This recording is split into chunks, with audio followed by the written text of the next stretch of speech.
right, guys, we're moving on to requirement 2, which is to prepare a production cost report for Megan's Classic Cream Soda. Previously, we worked through the journal entries and T accounts. Now that we know more about that production cost report, we can go ahead and prepare one. I've also uploaded a template for you of what a production cost report looks like.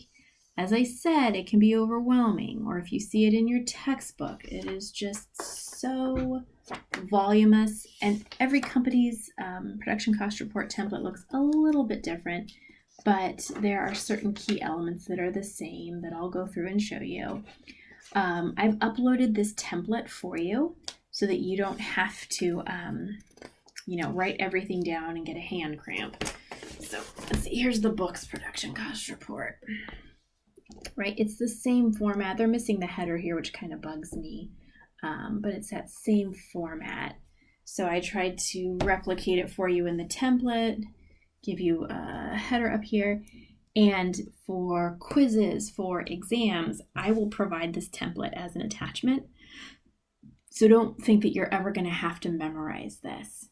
That being said, when I first started teaching, I made my students memorize it. I just gave them a blank piece of paper and I was like, do a production cost report. So I've mellowed out a bit since then. All right, so if you have your template, go ahead and download that. Let's fill in the basics like the header. We can do that. This is Megan's Classic Cream Soda. Megan's Classic Cream Soda. Sounds delicious. And we are going to prepare it according to the instructions for the formulating department, because each department gets their own production cost report. So we can track the costs that came into that department, that were incurred into that department, and that were transferred out of that department. So this is for the formulating department. And then the date, I think this was July. So it's the month ended, so July 31st, we'll say 2020. Okay. Now, if it helps you, go through and identify where we're going to do step 1 of the calculation, step 2, 3, 4. I think chunking it up into those 4 steps maybe makes this seem less overwhelming, right? So if you look here, that's the formula that I gave you in step 1. Units to be accounted for and units accounted for. So I already gave that to you. So everything that happens here in this first part, that's all step 1. Okay, you don't have to do this, but since we're learning, this is our first time doing it. Everything that happens here,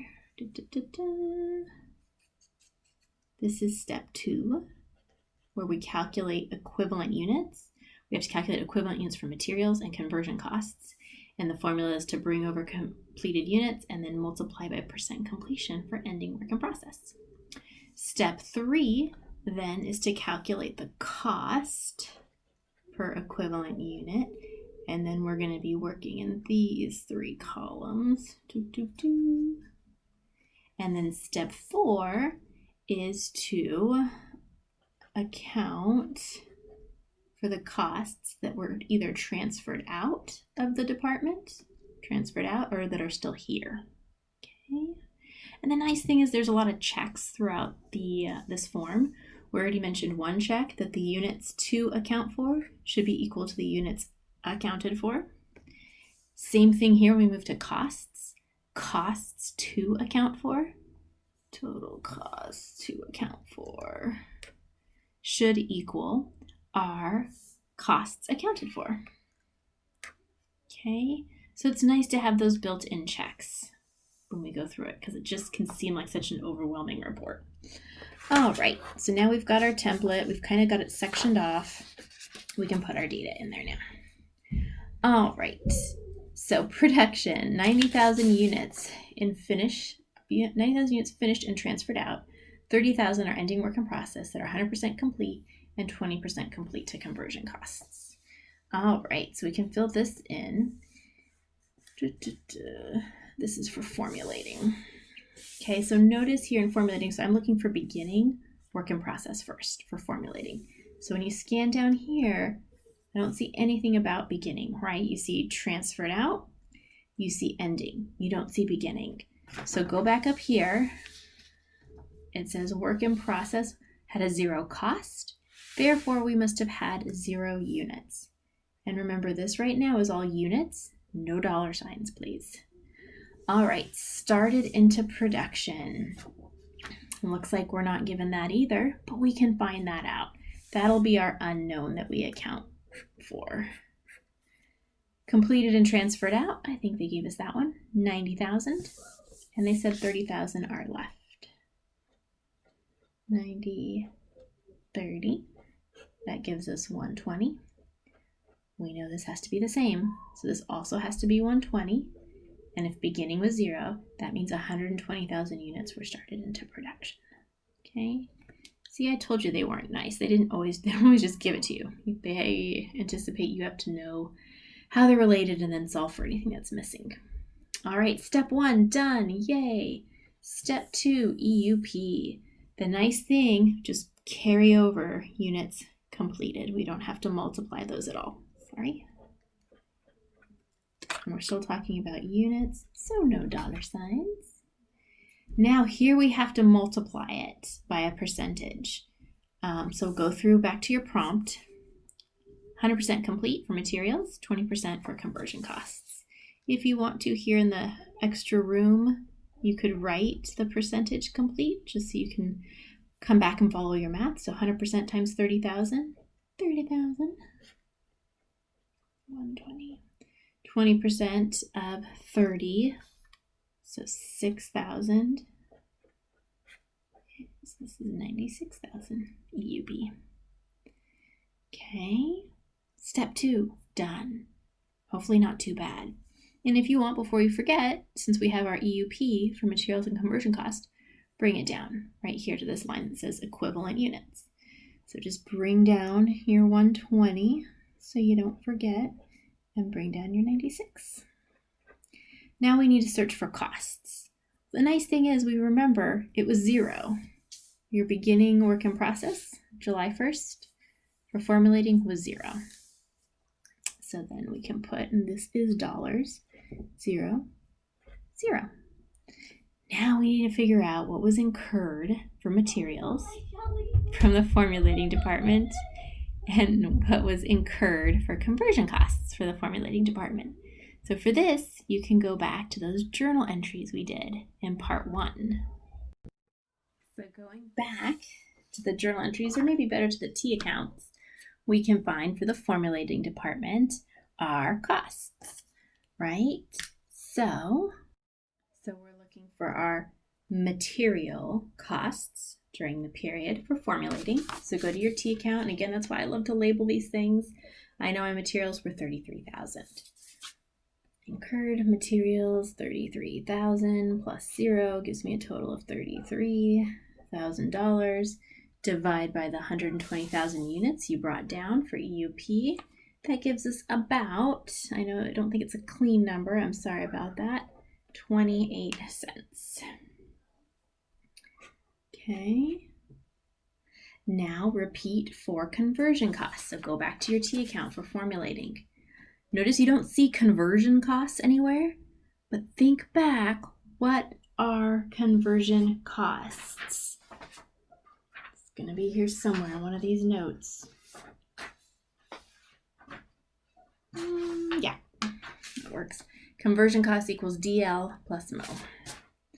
Okay, so add up your 24 and your $36,000, and you'll get 60.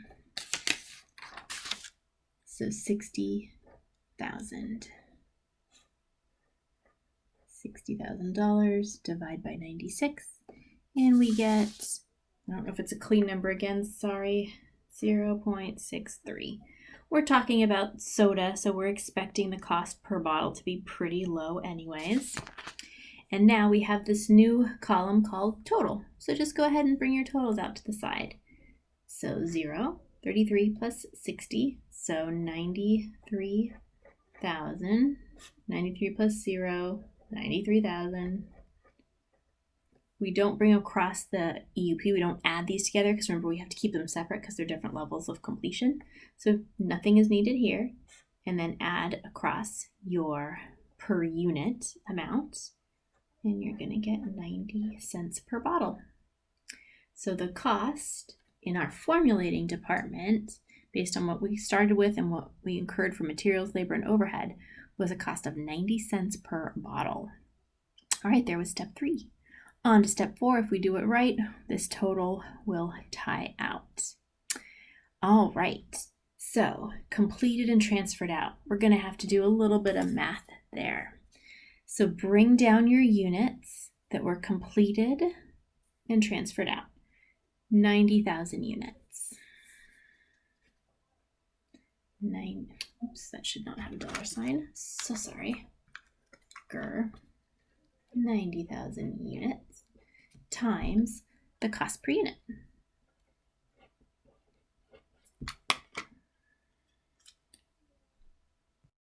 You should get 81,000. 81,000. Then go ahead and do conversion costs.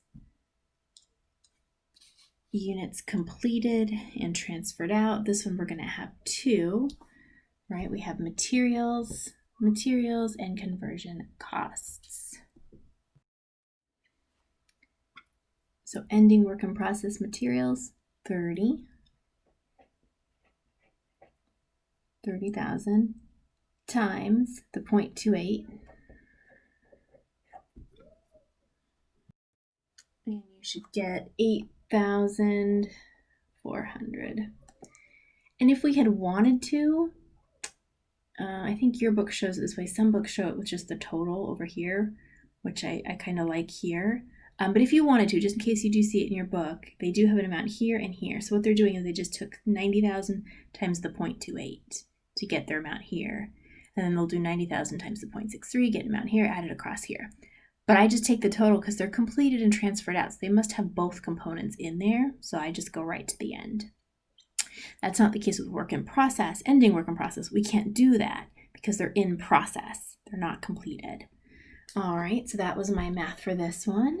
Then take your ending work in process, right? Just match up the title, ending work in process, ending work in process. So you have 6,000 units.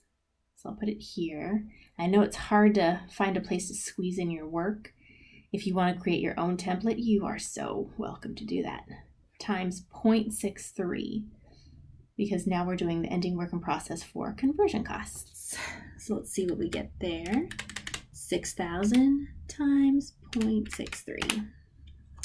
And you're going to get 3,780. Add across. 8,400. Get 12,180.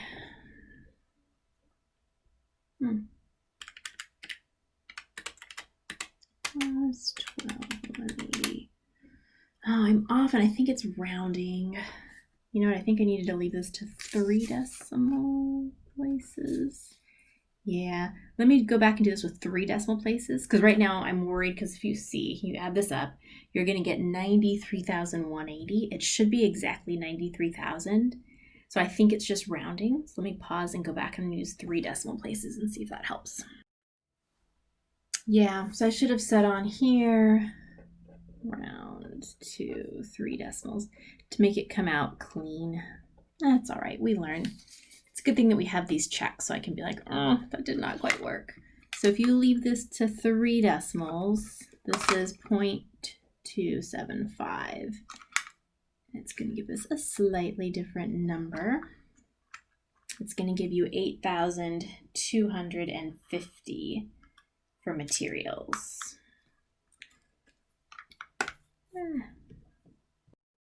Yeah, so let me change this to 3 decimals, 0.625. All right, so that gave us a cleaner number, 6,000 times 0.625.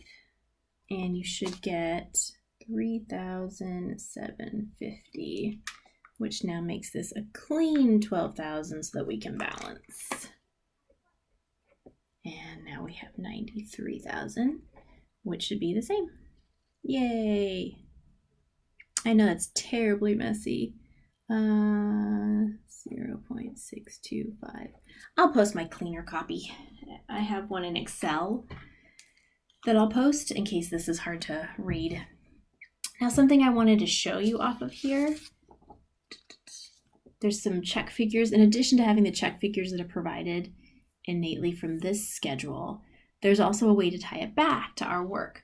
So it's telling us here, all of our work tells us the units that were completed and transferred out were 81,000. That's how we got this amount right here, the 81,000. Ending work in process, 12,000. Ending work in process, 12,000. So they should agree. And actually this one comes first. This is telling us how much to transfer out, how much is left, based on all our calculations from the period, based on how much we spent on materials, labor, conversion, all of that, and each department would have one. So like when we transferred out the 155,610, that came from a production cost report, right? So now you can kind of see how it all ties together. I'll go ahead and post a clean copy of my solutions, and I'll give you guys a production cost report template and an exercise to do. Even if they don't ask for a production cost report in the problem, if it just says solve for what the cost is for units transferred out and ending work in process, it's a good reason to practice the whole report. All right, have fun.